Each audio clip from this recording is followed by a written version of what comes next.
The Big Six intro. Here it comes.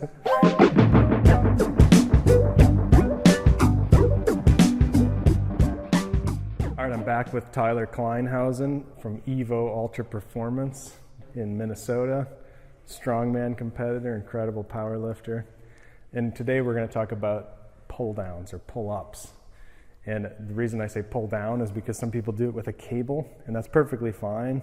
You know, to be pulling down with a cable. If you can't do a pull-up, you don't want to compromise your form. You always want to start with something easy and work up slowly to the point where you don't even feel like you're really challenging yourself. And that way you can continue to work on form.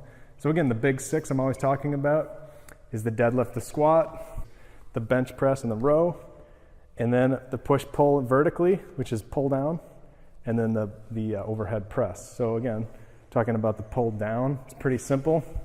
You just pull down.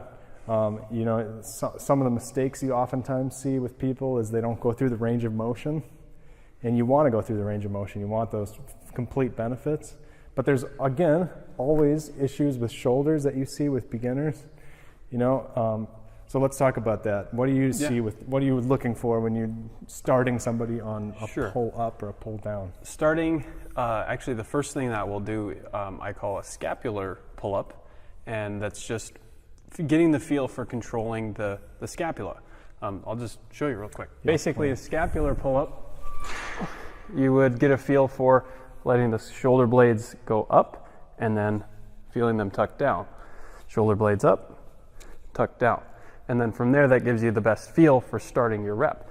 Down, up, up.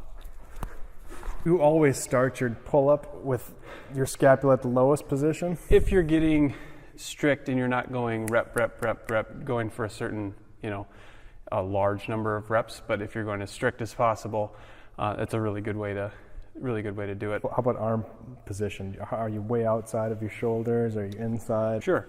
To me, I would recommend an inch outside your shoulders as your starting point.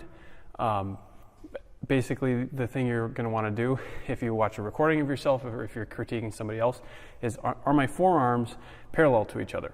Because what we don't want is to be so wide that our forearms are angled outwards or so narrow that our forearms are angled inwards. Good.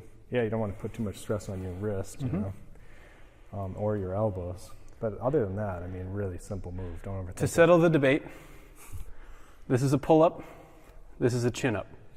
Yeah, and that's a good point. And I always train people to do pull-ups because you're using more of your lats and your back, whereas with your chin-up, the tendency is to override a lot of your back with your bicep. It gets a little bit bicep heavy, and your back is going to be stronger ultimately.